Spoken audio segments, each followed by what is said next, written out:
ছোটকাল থেকে আমরা যেটা শুনে এসেছি যে নারীদের নিজের বলতে কোনো ঘর হয় না। আসলে কি এটা সত্যি? নারীদের কি নিজের বলতে কোনো ঘর হয় না? হ্যালো এভরিওয়ান, আসসালামু আলাইকুম। কি অবস্থা সবার? সবাই কেমন আছেন? আমি তো আলহামদুলিল্লাহ ভালো। নতুন আরো একটি ভিডিও দেখার জন্য সবাইকে ওয়েলকাম জানাচ্ছি। আজকে চলে আসলাম আমার বাড়িতে। আমার বাড়ি যদিও এখনো কমপ্লিট হয়নি, কমপ্লিট হতে বেশ অনেকটা সময় লাগবে, কারণ আমরা প্রথম অবস্থাতেই সম্পূর্ণ ছাদগুলো দেব।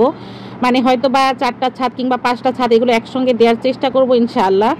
তো আমাদের প্রথম ছাদের জন্য যে সিঁড়িটা আর কি করা দরকার, ছাদ এখনো হয়নি, ছাদটা দেবে 2-1 দিনের ভিতরেই। তো আজকে আমি ভয়েস ওভার দিচ্ছি, আজকে আমাদের ছাদের মানে বাঁশটা সব গাড়া হয়ে গেছে। যাই হোক, তো সেটা দেখার জন্যই কিন্তু চলে আসলাম। সবাই কিন্তু আমরা এটা শুনেই বড় হয়েছি যে নারীদের নিজের বলতে কোনো ঘর হয় না। আসলেই কি এটা সত্যি? আমার কিন্তু এর একটু ব্যতিক্রমই মনে হয়। কারণ হলো, নারীদের কেন ঘর হয় না? ঘর কিন্তু নারীরাই গড়ে। ঘর কিন্তু কখনো কোনো পুরুষ মানুষ গড়ে না।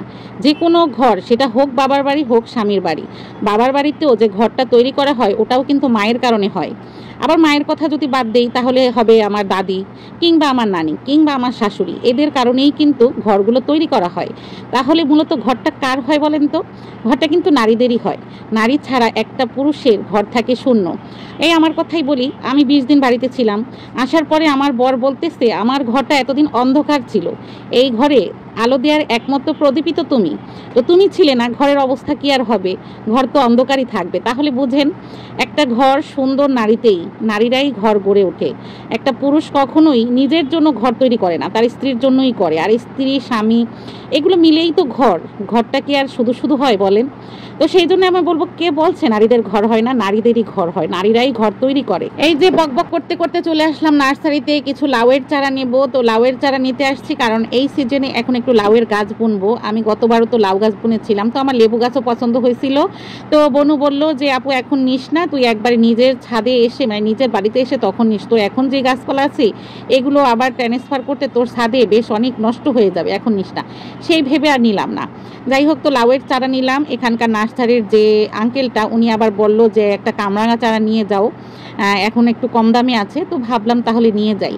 তো এটা নেওয়ার পর একটা অপরাজিতার চারাও পছন্দ হলো, সেটাও নিয়ে নিলাম। আর এই নার্সারিতে না দাম অনেকটাই কম। তারপর ব্যাম্বো ট্রি ছিল না, ব্যাম্বো ট্রি কিন্তু আমার আগে ছিল, ওগুলো মরে গেছে, সেই জন্য একটা ব্যাম্বো ট্রিও নিয়ে নিলাম।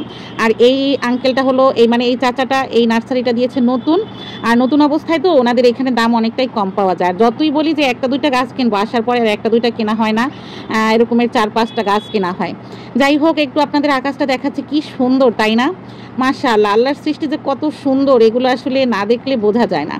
যাই হোক, আমাদের এই আশেপাশের প্রকৃতিগুলো কিন্তু মানে সুন্দর, চোখ দিয়ে দেখলে সুন্দর মনে হয়। এই যে বাসায় চলে আসলাম, বাসায় আসার পরে ভাবলাম ফ্রিজ থেকে একটু ঠান্ডা ঠান্ডা আম বের করে খাই।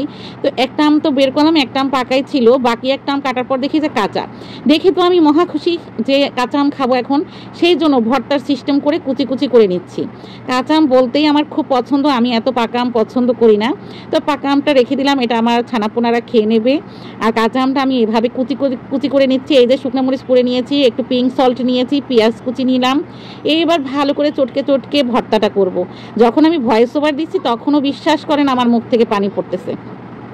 কি বলবো, আমি মানে টক বলতেই অজ্ঞান। প্রতিদিন যত রকমের টক আছে আমার কাছে দিলে আমি এই ব্যাপারে কোনো না করব না। ভর্তা যখন মাখাচ্ছিলাম হঠাৎ করে মনে হলো সবাইকে দেখি লেবু পাতা দিয়ে ভর্তা করে, তাই ছেলেকে বললাম ছাদে গিয়ে একটু লেবু পাতা নিয়ে এসো। তো লেবু পাতা নিয়ে আসলো, কুচি করে দিল, আমি লেবু পাতার সঙ্গে মাখিয়ে নিলাম। সত্যিই লেবু পাতা দিলে পরে এর ঘ্রাণটা অনেক বেড়ে যায়, খেতে অনেক বেশি ভালো লাগে। তো বন্ধুরা, এই ছিল আমার আজকের শেয়ারিং। আজকের মতো এখানেই বিদায় নেব, কথা হবে নেক্সট ভিডিওতে ইনশাআল্লাহ। আজকের মতো আল্লাহ হাফেজ।